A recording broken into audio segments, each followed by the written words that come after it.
Well, hello, Detroit and the world. Welcome to another episode of Authentically Detroit, broadcasting live from the Audio Wave Network studios here on Detroit's Lower East Side, powered by the East Side Community Network and sponsored by none other than the Ford Foundation. I'm Orlando Bailey. Donna is absent today, so I'm steering the ship by myself, but it's going to be good. Thank you for listening in and supporting our efforts to build a platform for authentic voices for real people on the East Side of Detroit. We want you to like and subscribe to our podcast on whatever platform you listen to us on. We drop a new EP every single week. And we have some very special guests in the building with us today. I am happy to welcome Kalisha Davis from the Detroit Historical Society. She is a born and raised Detroiter and just an all-around amazing sister working on all of our behalf. So welcome to Kalisha. Thank you. And we also have Andrew Colum. Did I say your last name right? Well, Colom. Colom. I want to get it right. Andrew Colum joining us, who is a filmmaker extraordinaire and a man with many other talents that I'm sure he will get into. We'll hear more about what he and Kalisha are up to in another segment. And later on in the show, it's very possible that we'll be joined by Jamon Jordan, historian, storyteller, truth teller, and one of the smartest, most dopest Detroiters Most definitely. I know. So I'm super excited about the show. It's going to be a great show. So how was everybody's weekend? What y'all do? What's up? It was good. I was in D.C. with my brother-in-law and his two children and my niece and nephew. And my nephew was playing like 3 basketball games. Straight? In a tournament? Yeah, in the tournament. Yeah. Yeah, they won, so he was excited. Hey. Yeah, and my niece, she played some basketball, and she was in The Little Mermaid. Yeah. So Oh, she was in the cool. play? Yeah, she was in a musical, yeah. Oh, a music. Wow, that's dope. D.C. D.C. Yeah. Did you do any sightseeing while you were there, or you were too busy with the kiddies? I was too busy with the kiddies. Yeah. I didn't do much sightseeing. Yeah. Yeah, that's cool. What about you, Kalisha? How about you? What you up to? It was fun. I ended up hanging out with friends for 2 birthday parties back to Hey, back. I think I know one of the friends. Yes, one was a house party that didn't officially end until about 6 in the morning, but I was gone about 2:30. 6 in the morning? Yes, we had the DJs. These are friends from high school. Did y'all do the kid and play in the living room? Not quite, but we did quite a bit. And it may have come later because I may have missed that part. But I Oh, mean, we were man. like riffing on self-destruction, reenacting the Hey. video. Oh, wow. I missed this party. It was cool. Yeah. It was a fun house party. That's super cool. And happy birthday to Clorinda Harrison. Happy birthday, She had her birthday. Clorinda. She Yes. celebrated her birthday this past weekend. Yeah, so that was the next day. Yeah.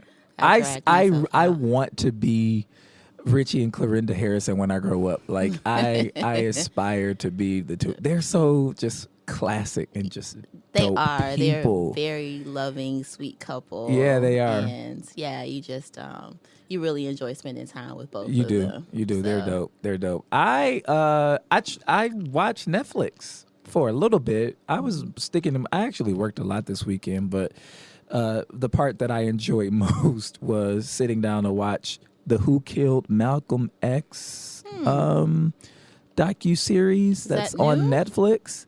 I think it ran on a network before it came to Netflix, and Netflix is making it famous. Everyone is talking about it. Everyone is watching. So you have this guy who was enamored by Malcolm X after he had a run-in with police at a very young age and heard Malcolm speak and just became a really dedicated follower of his. And not like, he's a tour guide for Arlington National Cemetery, but he has been researching this case for years and years, and it's finally getting, coming to light. it's getting a His lot of research. attention. And so Wow. it's fascinating. It's fascinating to watch. It's fascinating to hear some of the folks that were moving with Malcolm X back in the day and moving with the Honorable Elijah Muhammad. So, yeah, I did that, and I posted on Facebook about media literacy in the wake of this whole Gayle King debacle Oh, yeah. and Lisa Leslie debacle. Yeah, I didn't expect for that to blow up the way that it did. I did see the interview that morning because I usually watch CBS morning news. I watch Gail every day. Yeah, and Yeah. then I was like, oh, okay, and then went about my day, and then that weekend I heard, oh, Gail is. I was like, oh wow, Gail is what happened? Nobody is safe. They canceling Oprah and Gail King. Cancel culture is crazy. It is crazy, very scary. It is scary. But if you listened to this show, I was the one on here, I think last week, or no, it may have been the week before, calling out the Washington Post. So immediately after Kobe Bryant's death, there was an article, an op-ed posted in the Washington Post that called his legacy complicated. I believe in journalism and journalists reporting news. I don't believe in publications making and becoming the news. And so I push back really hard against that sentiment on the Washington Post on this very show. And so, but it had become a part of the public discourse, right? Definitely. Everybody was talking about it. It was something that everybody has now been mentioning. So Gayle King asked about it. I mean, who wouldn't? Yeah. It just wasn't unexpected to me for her role as a journalist. Yeah, It wasn't. who wouldn't? But they mad. Snoop Dogg was all on. He went a little far with it, I thought. Yeah, a lot of Granddaddy people- Snoop, he a whole grandpa. He's not young no more.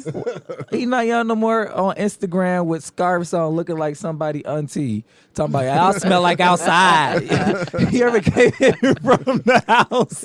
Your auntie or mama in the house with her scarf on, like, oh, go in the shower. Y'all smell like outside. That's how Snoop be showing up on Instagram. Yeah, and I've actually met him Yeah? before. Yeah, Oh, when he was yeah. in town for that, Yeah. for the musical. Yeah. And he was the nicest, most approachable person, super laid back, which wouldn't surprise me. Yeah. And but I'm like, wow, dude, for Yeah, real? it's become part of this larger discourse now, not even about Kobe Bryant's legacy and whether or not it is complicated, but a discourse around black women being defamed by black men, Yeah. and this back and forth, Yeah. and so so I thought much. Taisi Coates had a really good Instagram post where he talked about it. He Yeah, did. I thought that was interesting, Yeah. making that point about the tension between I thought it was a really good point he made was a lot of times when black men say they're trying to protect, that it's really an excuse for Yeah. a form of violence. Yeah. And I think that's men in general, honestly. I don't even think that's particular to black men. I think men in general, in relationship to women, they often use the idea of protection to excuse violence, you know? And he kind of brought that in to talk about how people said they were protecting Kobe's legacy, but they were really excusing sort of violence against this Gayle woman. King. Yeah, That's right. Yeah. This poor woman. Yeah, I don't know. We live in such a culture where it's like scarcity. Like, we can't really operate in abundance. There isn't enough for everyone to be able to have a point of view, to be able to be celebrated, to be able to be free to be themselves. Or do their jobs. And do their jobs. That's right. And yes, I mean, weren't we just applauding Gayle King when Yeah, she with that R. interviewed Kelly R. interview. Kelly? Yeah. Robert? Yeah. Robert? Right. Oh, man. I think she had a good point, though, with Gayle King when she criticized the network for how they did the clip of the interview Yeah, before they released the full Yeah. one. And it made it seem like the focus of it was just her asking that one question. Yeah. Right. So it's kind of a little bit the networks, also the 24-hour news cycle. Yeah. They really like Sensationalizing. sensationalizing everything. Yeah. Yeah. And that kind of really, I think, she's been getting life threats. I mean, she's getting And death that's- threats or And whatnot. that's just ridiculous. It For is. something like, Kobe died. He's gone. Can we Yeah. just, focus on, the tragedy around that and not drag another black Absolutely. person? I think we're so emotional. We're emotional right now and very sensitive. It's a very emotional and sensitive time. And my critique of the Washington Post, and it remains my critique of the Washington Post and mainstream media, is that there's almost an inability on part of mainstream and white normative society to just let black men be. To let black men have legacy and have this love, right? Literally the day after you publish something as if it were fact about his legacy being complicated. That was your insertion, and I don't think the Washington Post had any right to make that assertion. So if you're going to criticize anybody or any mediated outlet, I think it starts right there. I think it should start right there. I totally agree. Yeah. The Washington Post is complicated. The legacy is y'all complicated. are complicated. That's right. Yes. Y'all are complicated. All right, y'all. It's time for Fresh Off the Press news that we are thinking about. This is our commentary on news items relevant to the city of Detroit. If you have news stories that you want us to cover, you can send them to authenticallydetroit@gmail.com or hit us up on our socials at Authentically Detroit. Fresh off the press, Detroit sues controversial landowners citing neglected properties. This is Christine Ferretti from the Detroit News reporting this. I found this to be very interesting around this lawsuit and actually who's named in the lawsuit. So you have Steve and Stephen Hagerman, father and son, out of West Bloomfield. Right. Huh? And then you have, I don't want to get the name incorrect, Salama Hasir. Hopefully I said that correctly. If not, please forgive me. Out of Dearborn. And then you have the infamous, I should say, Michael Kelly out of Grosse Pointe Woods. So collectively, Kalisha and Andrew, these defendants own 1,000 properties and have amassed about 1,800 citations. So the city of Detroit is suing them and asking the judge or the courts to declare them a practicing nuisance. Like, you guys are practicing nuisance. And what that would do is it would prevent these folks from being able to purchase any more property within the city of Detroit without cleaning up their current properties as it relates to the standards that the courts in the city of Detroit will hold them up against. I say hats off to the city of Detroit for doing this. Because this is decades long, right? With Kelly, I think they said it dates back to 2001. He it's been a long time for him. And it's it's interesting. So we here on the podcast, we talk about everything and we hold folks accountable and we ask, those questions, and then we give nods when nods are due. So I want to make sure that everyone hears that we're giving the city a nod, like thank you for this. But one of the other things that I found interesting is that just last year, Kelly made a deal with the city last spring to forgive roughly $1.3 million in property tax debt and fines for Fiat Chrysler, the East Side expansion, the FCA expansion on the East Side. He gave up 5 of his properties in exchange for 15 parcels of city-owned land elsewhere. So it was a land swap, including near the riverfront. Detroit officials also agreed to forgive any property taxes, interest, and other related to debt owed. So we just made this deal with him last year. Now, I just find it funny now we're seeing him in court. He owns more than 500 parcels and has about 1,500 maintenance violations since 2001 himself. Yeah. He got a pretty bad reputation, for sure. I heard about him when I moved to Detroit 5 years ago from Mississippi.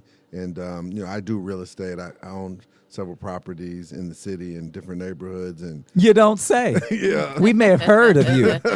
And I think it's a major problem in Detroit that we have a lot of people who effectively see Detroit's real estate and land as like undervalued stock that if they can just hold on to long enough, they can sell at a higher price point. And it's I'm glad the city's doing something about it. It's a major problem that people are not putting money and investing real dollars, because in Detroit the acquisition price is usually the lowest part of the equation when you're especially investing. out of tax auctions. Yeah, and things absolutely. Like that. When he was doing it, it was really out of tax auctions before the city sort of got a better handle on that process. So but they're not really investing the real dollars into bringing the neighborhoods back, bringing the properties back, and that's one thing our company does do. We when we buy properties, we put money into actually bringing them back to life and putting people in them and bringing neighborhoods Make back. your distinction, Andrew. Make the distinction. Absolutely. I did not move to Detroit to speculate on vacant properties from the suburbs. Yeah. Yeah, you know, to that point, Kalisha, there's something to be said about these speculative landowners not even having residents in the city of Detroit. I totally noted that none of them live in the city of Detroit, Mm-hmm. and so you're not invested really. You're not present to really see what this lack of time and energy to support the community, what the impact that it actually has Mm-hmm. on the community itself. Mm-hmm. And so yeah, you can just walk around and and be and totally And cool live in with your it. bubble, because I wonder if Michael Kelly, and I'm using him as an example because he owns a lot of property on the east side, would want to live next to a property that he owns in Grosse Pointe Woods. You know what I mean? Right, He absolutely would right. not. You Right, absolutely would right. not. And so there's something to be said about a lack of regard for the humanity that we as Detroiters carry with us Right. that is disregarded by folks like Michael Kelly and the Hagermans and Hasir out of Dearborn. Right. Yeah. Like, we got to live with it. You It's don't. absolutely a great point. I mean, when we bought our first house, we were remodeling it. I was living in the house, and we had 5 houses on that one block. And I think the fact that I was there made everyone. I mean, at first, the people in the neighborhood, they were initially like, "What is your plan with these houses?" Yeah, I want to tell me more about I that. How definitely- was y'all Suspicious. how was I y'all can received imagine. over there on I the can west imagine. side? Initially, very suspiciously. Yeah. And I think and there was a lot of trauma, I think, on Atkinson, which is where we started on the west side, and where people had just seen people buying houses and not putting money into them. And I promised people we had a plan and that we were going to put money into those houses and bring them back. And now we get a lot of love on Atkinson. Everyone on Atkinson knows us, and I still live on Atkinson. And I get a lot of love from the same people that were once suspicious. Yeah. And I understand the suspicion now being in Detroit longer and understanding how many people just sort of use Detroit's housing stock as almost like gambling. Like it doesn't have a human effect. And it's gambling not just with the equity that you put into it or the lack thereof, but it's also gambling with lives. With Listen to people's this lives, quote, that's guys. right. This quote says, "Thousands of Detroit children have elevated blood levels as a result of living in properties or close to properties with lead." Right? And so there is something to be said about the public health hazard That's right. that sitting on these properties and letting them deteriorate does. So shout out to the mayor's office. Yes. I want to read this quote from the Corporation Council. "Our lawsuits mark the beginning of a new effort to address the grave danger of lead in Detroit, among other housing-related issues." This is a quote by Detroit Corporation Counsel Lawrence Garcia. "They have demonstrated no respect for the safety of the persons living on their land, and their business model presents an unreasonable danger to the renting public in Detroit. Detroit's citizens deserve better." And I could not agree more. Absolutely. The key word is a business model. I mean, that's what their business model is, to do this, to hold properties, wait till areas come back, and try to sell them without actually putting any money into them. And he also brought up the land contract scam that they do, too, where they try to give Detroiters land contracts. So Predatory land contracts. Yeah, predatory land contracts that actually have a history going back to Ossian Sweet. Ossian Sweet bought the house on Garland on a land contract that he didn't actually pay off until like the 50s because he couldn't get a mortgage. So not only did he pay more than the house was worth. Of course he didn't A get a lot more mortgage money. to move on Garland. Yeah, so he bought it on a land contract. He didn't pay it off until the 50s, and then he made a point of selling the house to a black person before he ultimately. I know that's right. Yeah. I know that's right. Well, fresh off the press, Detroit FCA seeks artists to paint one of the city's largest municipal art installations. Multiple sources are reporting this. So in relationship to, I think this bleeds pretty nicely to the FCA expansion. FCA built a wall between the plant and the residential street Beneteau. It's a long wall. And residents fought tooth and nail about that wall. They didn't want a wall, but we ended up getting a wall anyway. So the city is working with FCA to identify the canvases for the murals near the assembly plant. So it's going to be the North Wall, which is on Beneteau across from Southeastern High School, and the South Wall, which is on Beneteau in Kercheval.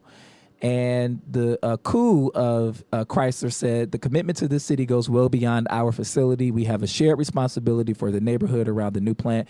These murals will reflect the values and identity of the community and our shared vision for a positive future. So there's a global open call for artists that will be going out this Friday, February 14th, engaging the community and the students to create the mural design. How y'all feeling about that? What's going on? There's a lot of great muralists in Detroit, I have to say. I mean, we have a lot of really great muralists, Sabrina Nelson being one of them, that I think could be a great, I mean, I don't know. I feel like I would focus more on Detroit, but I understand, you know, they want to maybe diversify the people that apply to be a part of it, but hopefully many Detroiters will win and be a part of it. I sure hope so. Go ahead, Kalisha. No, I've just been thinking about meaningful community engagement, especially if, Yeah, what does that mean? you know, like what else are they doing outside of this wall to ensure that they really are building a relationship with the people that live there, and what matters to them? What would they most want to see? Yeah. I would suspect that they would want, you know, people that live in the city of Detroit, even possibly near their community, to be a part of this process. Yeah. And then if children, because they noted that they would engage young people, will those young people be compensated for this? Oop. You That's know, always a great question. Talk about it. 'Cause Talk their about time it. and energy- Because let me tell you, they got money. Let me tell you. $35 million in support for neighborhood improvements, housing, workforce development, education and training programs, and environmental initiatives are all a part of the community benefits agreement between FCA and the city of Detroit. I hope y'all paying these kids Most and not definitely. picking their expertise for free. That's a great point, Most Kalisha. definitely. Absolutely. I mean, that's just the world that I live in. As someone with a background in positive youth development, you have to ensure that young people know that they're valued. And so in any program that I host, and that was my experience growing up when I was an apprentice at the Detroit Free Press and on, I was always paid. I was always Me paid too. a salary. Working So- for Warren Connor at Yeah. 11 and 12 years old in the summers. So I got always paid. pay young people. They need to be compensated. Absolutely. It seems, though, how some of the articles are reading, and maybe this was a part of the press release, that some of this work is already underway. So we may have to kind of retroactively pay some of these people if they haven't been paid. It's the quote reads, residents of both the Beneteau and Lily Bridge communities, those are both blocks that are in the impact zone, and students at Southeastern High School and Detroit Enterprise Academy are generating themes for mural installation. So they're already generating themes, right? That's present tense. 15 feet high by 1,500 feet long, and it is expected to be complete by October 30 of 2020. The one thing that I'll say about this is I feel like this will trigger so many people and tip them toward having an adverse reaction, especially when we say a global call for proposals. Everybody wants a piece of Detroit right now. Absolutely. And there is an opportunity for a global eye. There is a global eye on the city of Detroit right now. I've experienced that, and people want in. I get it. Most definitely. But it just in recent years, even looking at the regeneration of our planning department, there are people in the city who feel like Detroit feels like all the expertise is not here, but somewhere else. Yeah. And I think given That's a problem for sure. Given what we see, what we saw in the hiring of the planning department, I'm just using them as an example, they are validated in that critique and experience. And so when you have a press release that says global entry, when we have Talented people. talent. We have a arts high school. We have Detroit School of Yeah. Arts right here in the city, and you got Southeastern. it We have feels globally famous artists that Here live in in the city. Detroit. Yeah. That's So- right. Yeah. That's right. So It- it feels like a no-brainer. Yeah. that maybe you bring a few together. Yeah. To co-create and design something on behalf of the city. Yeah. That they care about, where they live. But and on the flip, is this anything new when it comes to art? I wonder how Murals in Eastern Market commissions That's a good question. the murals that go up for the Murals in the Market Festival. I know a ton of Detroit artists that participate, but I also know that there are artists who come in from all over the world to do that. Yeah. So I was curious about that myself. Yeah. Because I don't have enough information. yeah. I don't know either. Yeah. Yeah. So Definitely. it's something to think about, but at least the wall won't sit bare because No. St. Jean is closed. So I don't even. So St. Jean is closed. I'm not even sure how we will see this wall if St. Jean is closed. I wonder if are they doing both sides? You know what I mean? Because we now don't have a street. It's a parking lot now. Oh, wow. Yeah, St. Jean has been closed. I didn't know So that. north, That's it either. actually north and south of Mack Avenue, as far north to Jefferson, and as far south as to Warren. Oh wow. Yeah, East Warren. So, all right. Fresh off the press, Detroit poised for faster job growth than the rest of Michigan. The University of Michigan forecast shows. So U of M did a report. Oh, this is Kurt Nagel at Crane's Detroit reporting. So it looks like Detroit is getting ready to see a faster job growth. So the labor force participation is expected to grow from 47.3% to 48.5% in the next few years. Household income is also expected to rise quicker than the state average. As unemployment drops, the city needs to draw more residents into the workforce. And so it is expected to have about 6,700 new jobs created in the city through 2024. And much of this is attributed to, wow, it seems like FCA is the common thing. The FCA expansion on the east side that is supposed to bring in close to 5,000 jobs. So participation is expected to rise from 47.3% to 48.5% between now and 2024. The jobless rate is on pace to fall from 8.6%, which was 2019's average, and to 7.9% in that time frame. So we getting jobs. Yeah. We're Much adding needed. jobs. Yeah, Much needed definitely. jobs. I think it's good. I think projections are cool, but they're also not super reliable, especially when we're talking about a singular economy bearing the brunt of most of this growth. Yeah, absolutely. And we have seen this before in the city of Detroit around our tendency to rely on the automotive industry. Yeah. And so I would hope that we can get those numbers up, but diversify economies Yeah. somehow, number Yeah. one. And then number two, we are employed, but are we like gainfully employed? Yeah. So we getting jobs, but are we underemployed? Yeah. Are we able to make ends meet with our employment? That's the Yeah. question. Yeah, those are tough questions. I definitely think that, it's a step in the right direction. I definitely think there's got to be a lot more diversity in what the companies that come and invest in Detroit.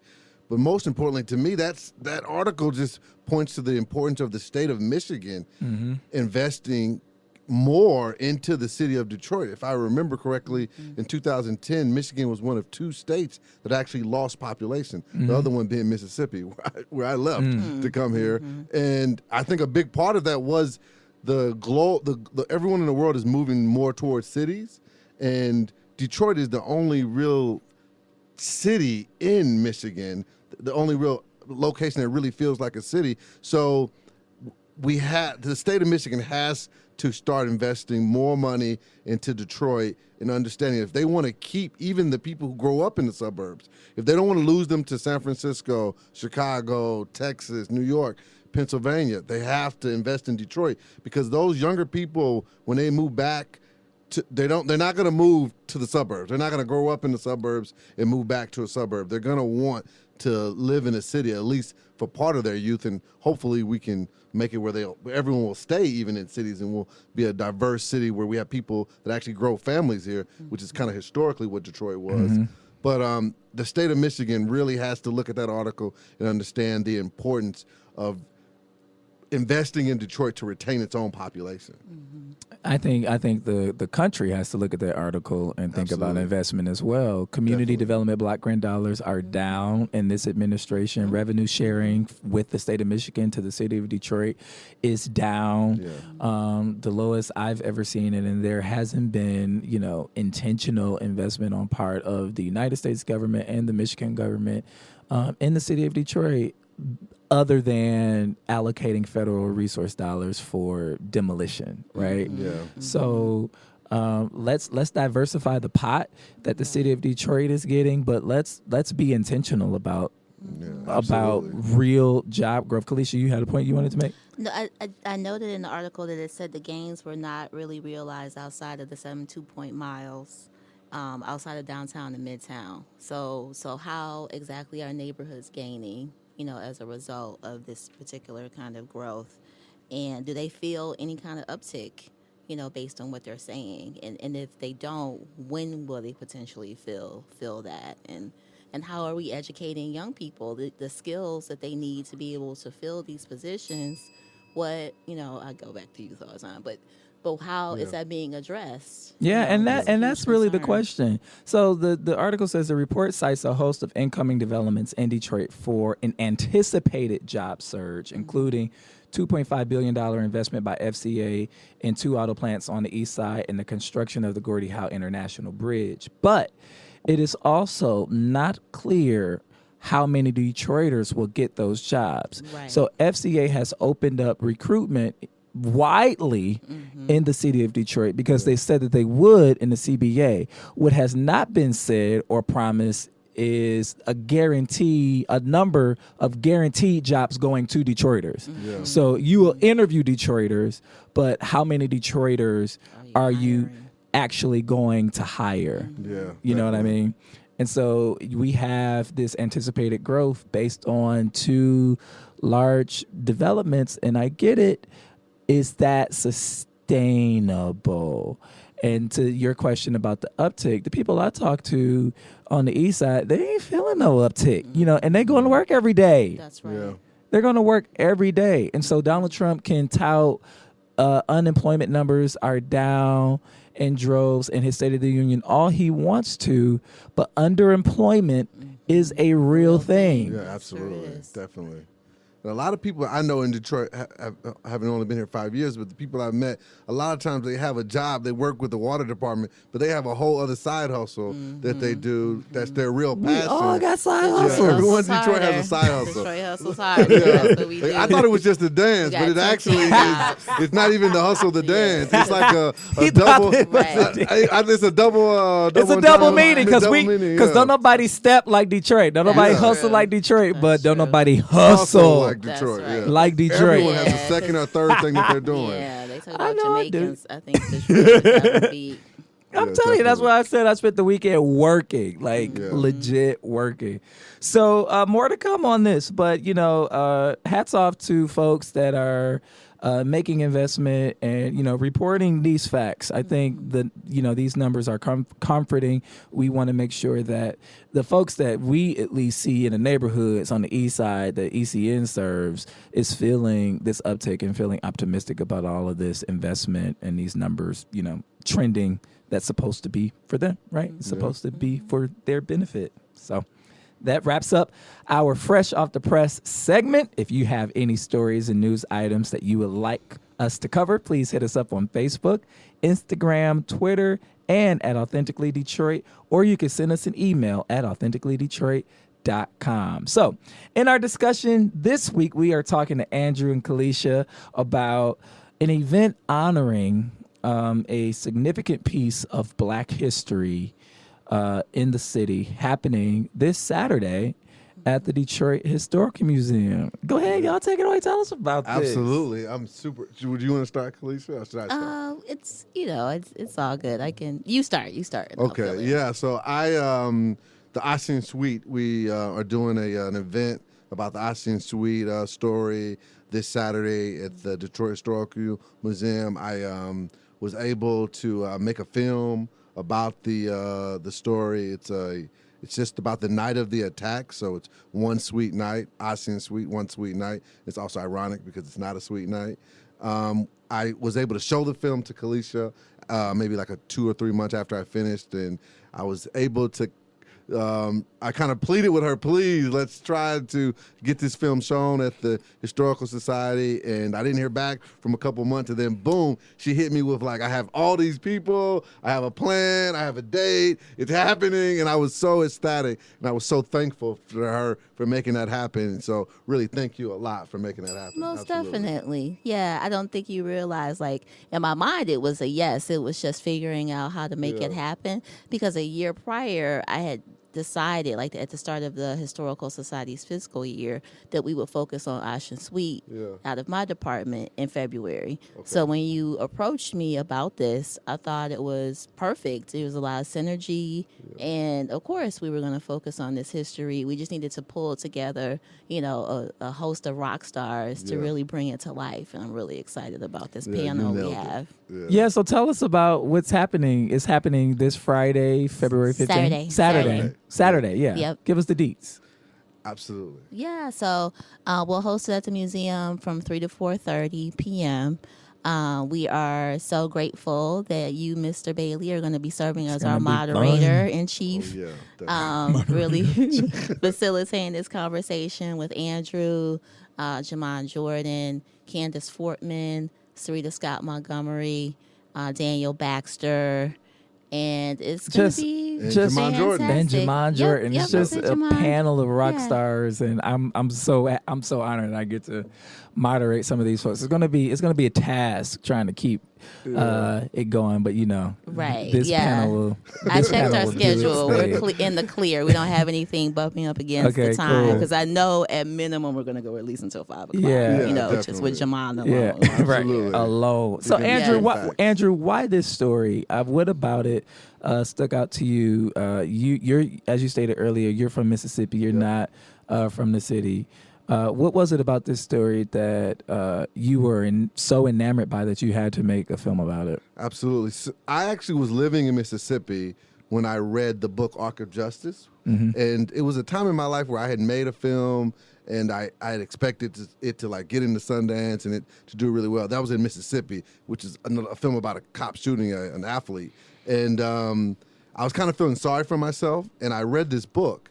And the book really inspired me because it told the story of African Americans from the South moving to Detroit during the Great Migration, and just how unfair and how oppressed they were when they came to the city compared to other whites that had moved to Detroit for the automobile renaissance that had happened here. And I thought, man, I can never feel sorry for myself. When I read this book, it gave me sort of strength to persevere through the challenges I was having at that moment in my life. This is like 2009, 2010. And I was, and I thought, man, I really can never feel sorry for myself, because the people in Detroit, they've gone through so much, and they had such an unfair deal that was given to them when they moved here for the same reason other people moved here. And then the second thing I thought was, there's going to be a renaissance of the real estate here, and I want to make sure that this injustice doesn't happen again when the Renaissance happens. So actually, I moved to Detroit because of the Ossian Sweet story. I read that book. I reached out to my business partner. I don't think I've ever heard anybody say that before. Right, Yeah. right. I you know, didn't even there- know this history until, Yeah. adulthood. I don't think I've heard anyone say I moved to Detroit because of the Dr. Sweet story. Wow. Absolutely, I definitely Yeah. did. My dream was to make it into a movie. I didn't even really want to do real estate necessarily. I was doing real estate in film in Mississippi. Shut your mouth. And then I talked to David, who's my business partner in Century Partners, and he had always wanted to do international development. And I said, if you want to do international development, you should start in Detroit because Detroit is going to have a renaissance, and it's a place where I think there's a lot of African Americans. You'll be able to get a lot of love. You'll be able to get a lot of opportunities, and you can get a lot of chance to do something really good and learn about how to navigate difficult systems, which is what you're going to have to know how to do if you want to do international development. Oh, yeah, he learned. Yeah, absolutely. I think y'all both learned. Absolutely. when I We're got still here. learning. Absolutely. We're still learning. But then I ended up moving here and again, so passionate about it. And then David kind of said, do real estate with me, start these first couple years. And then I just got so into it and the company ended up doing some important things that I felt that I get really committed to the real estate in Detroit and being a part of helping African Americans, people of color, long-term Detroiters participate and benefit from the renaissance that is happening, and it is going to come just because of the nature of the global Oh, that's economy. dope. So y'all moving black Detroit people in leads these the world. houses. Yeah, we are. We are. Okay. But most importantly, we're putting a lot of money in black people's hands. Yeah. A lot of our contractors are people of color Nice. who live in Detroit, in Nice. the neighborhoods that we're operating in. Yeah. So I think that's definitely a thing that I'm really, really proud of, is knowing that there's a lot of dollars that I effectively take from investors all over the country and I put them in black people's hands to Yeah. remodel houses. And it's a lot of craftsmen and small businessmen who don't necessarily get to do the big jobs because, a lot of Detroiters are very independent spirited. They don't want to work for a big construction company. They want to have their own small company. And sometimes those small vendors, they miss out on the opportunities for the bigger, the stadiums and the FCA and stuff like that. So I feel really happy that I get to work with them Yeah. and put money in their hand to do a really great work, which is what they do. Yeah, I want to talk to you about. I want to see this question about narrative. You read The Arc of Justice, but I'm interested to hear from you while you were in Mississippi. What other narratives that you were taking in about the city of Detroit and where it was coming from. But before you answer that question, I really want to get to Kalisha and ask you, what was it on the inside of you that said, you know what, next year, February 2020, is Dr. Sweet? Yeah. Well, the society is coming up on its 100th anniversary in 2021, and this was just such an important story, and it has such a lasting legacy and impact in the city of Detroit. And I really feel like it's not being told nearly enough. This is should be something that's ingrained in our fabric. And I know I didn't learn about it in school and didn't really know anything about it until a few years ago when Arc of Justice came to light. So it was just important to highlight this story as a prelude to what's to come with a new exhibition that will be developed for the museum's 100th anniversary. Nice. The intention is to focus some of that specifically on this story and really examine it in a contemplative way, which I think will be really important. And, I think this is a first step, because then we'll get to most likely show the movie again, because that's something that I immediately heard from my colleagues. Oh, we can totally do this again and continue to have these conversations. So yeah, it's taking the next step. What happens after you develop a project like Detroit 67, which I've spent a great That part was of my her, life y'all. Yeah, what a great project. What a great project. That was Kalisha. developing. Yeah. Thank you.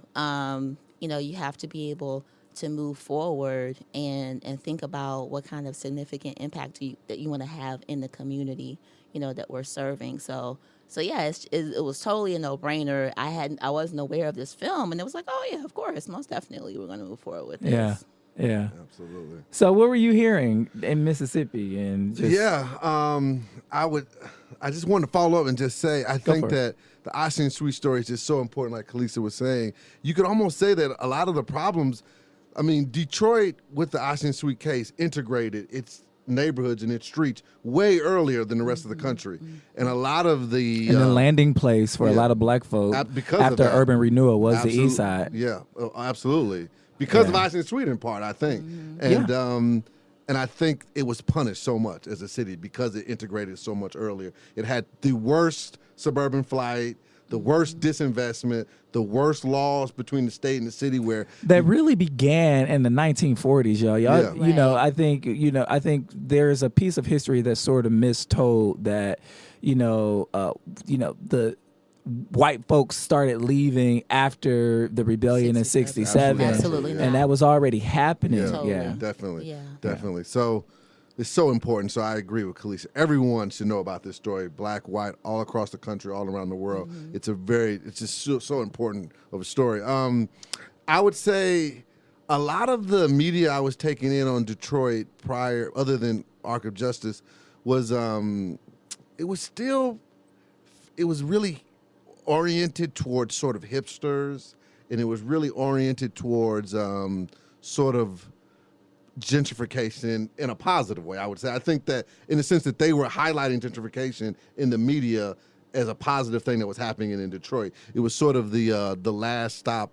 The last stop on the L train is Detroit now. And I think that was a marketing campaign that was paid for by certain people.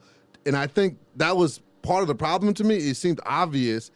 Being in Mississippi, I saw what happened in New Orleans after Katrina. Like, New Orleans is like the big city to people in Mississippi because we don't really have any big cities in the state. So I saw what happened in New Orleans after Katrina, where this horrible natural disaster happens, but somehow that leads to, like, white people from Brooklyn, in California, in Chicago, acting like, oh, suddenly they discovered New Orleans, and suddenly it's a great place to be. And to me, that was the message I was getting when I was in Mississippi, was Detroit is a great place to be because there's nothing there. New energy. Right. There's new energy. Wild, Wild West. You can come do whatever you want. Wild Midwest. Yeah, absolutely. So let me ask you: Did you struggle with internalizing some of that narrative while coming here? Did you meet? How were you met in the city of Detroit? Taking in that narrative, knowing that there are some fallacies to it, but also coming to work in the city. How did you negotiate all of that? I mean, one, to be honest, it helped me raise money. I mean, that's effectively what I was doing. I was raising money for people to invest in Detroit. So it did help me raise money.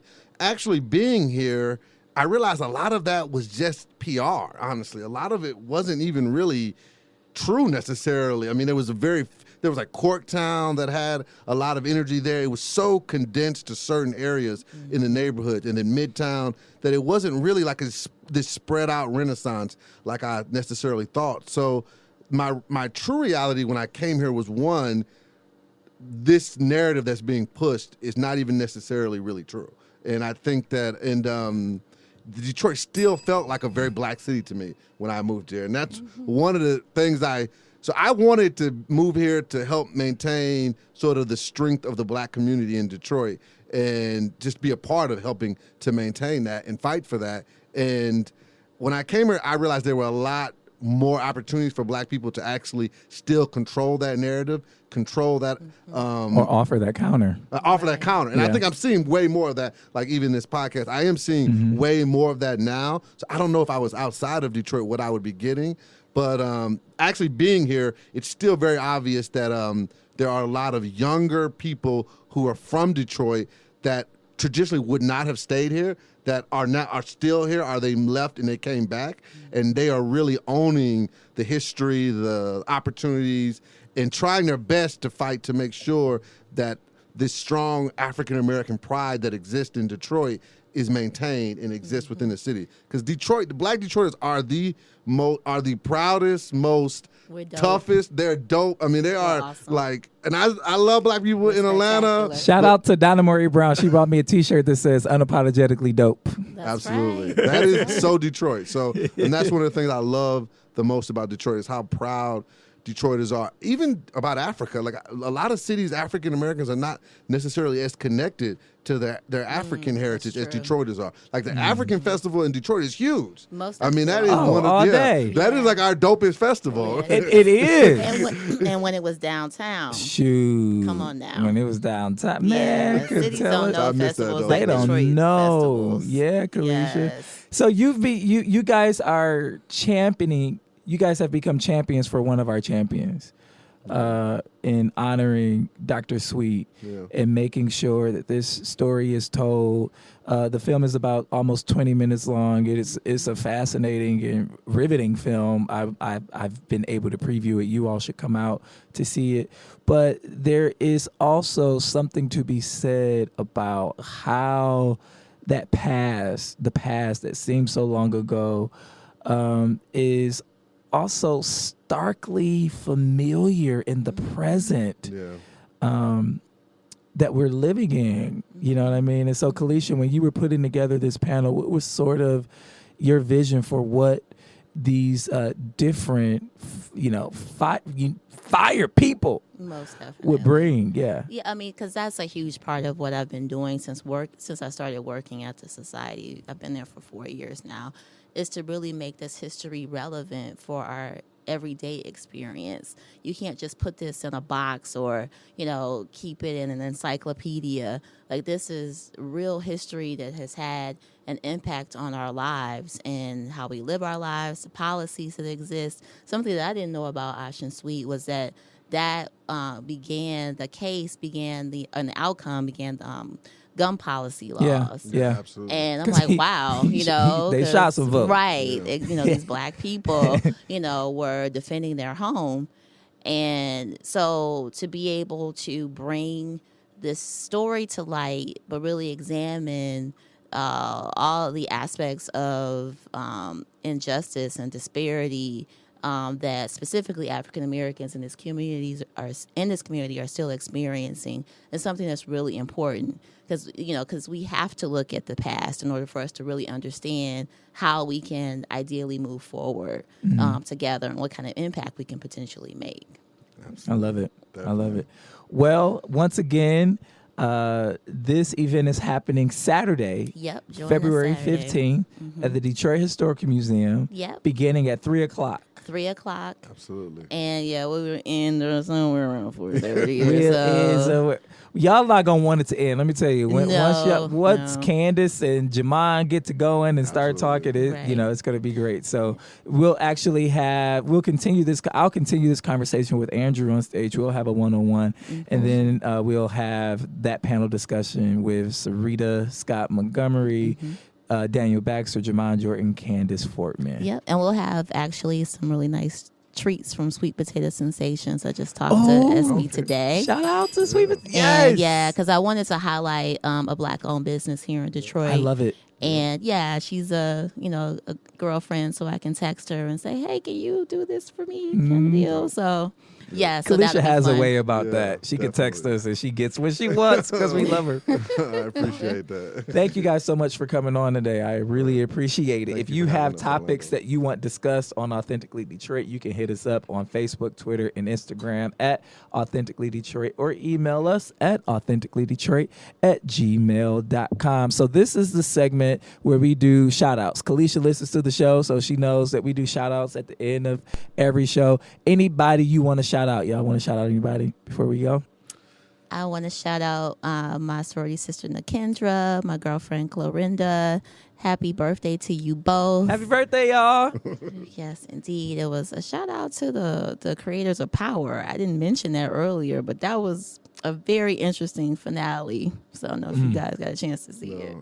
I didn't. Go ahead, Andrew. You got shout outs? I shout out my business partner, David. What up, David? Yeah, I haven't seen him in a minute. Tell him I said what's good. I definitely will. Shout out Elizabeth, CC, Ishma, Prep Realty. If you want to buy a house, hit us up. Definitely want to shout out my family, my brother, Scott Colom, who's a district attorney back in Mississippi, and my parents, Wilbur and Dorothy, and my sister, who unfortunately passed away. Shout out to her up in heaven. Love you always. And I dedicated the film to her because I was definitely inspired to make the film because of her. Nice. For sure. I love it. Well, I have a few announcements and then a couple of shout outs. So ECN is hosting a census recruiting, a job recruiting drive on Tuesday, February 11th from 3 p.m. to 7 p.m. at Mac Market. That's 14711 Mac Avenue, 14711 Mac Avenue. That's, again, Tuesday, February 11th from 3 p.m. to 7 p.m. You can fill out applications there with assistance from our staff. The jobs start at $21 an hour, y'all. So go get that money. The Coalition for Property Tax Justice is holding a Property Tax Justice Rally and Press Conference on the 13th floor of the Colom Young Municipal Center on Thursday, February 13th at 3:30 p.m. As we've been discussing a lot on this show, Detroit is literally in the midst of a tax foreclosure crisis and a housing affordability crisis. And nobody has done more work on that than the Coalition for Property Tax Justice, formerly the Coalition to End Unconstitutional Tax Foreclosures. And Building the Engine of Community Development in Detroit is having a forum on assessments and foreclosures and auctions and evictions on February 26th from 5 p.m. to 8 p.m. Dinner will be served. It's going to be at Adams Butzel. You remember Adams Butzel? Adams Butzel. In fact, Donna and I will be moderating that discussion. Oh, nice. And we will be recording a live episode of Authentically Detroit there. Awesome. So we will be interviewing Josh Akers from University of Michigan Dearborn, Patrick Cooney from U of M Poverty Solutions that's doing a lot of work, and of course Christine McDonald, the journalist from the Detroit News that broke the story about Detroiters being overassessed by around $600 million. Crazy. So shout out to Kalisha Davis and Andrew for being my guest today. Shout out to Donna Givens. She's traveling Hey, for Donna. work. My co-host. Hey, Donna. We miss you over here. Shout out to you, and shout out once again to my friend Clarinda Harrison. Happy 40th birthday. You wear it well, girl. Until next time, everybody, catch the wave.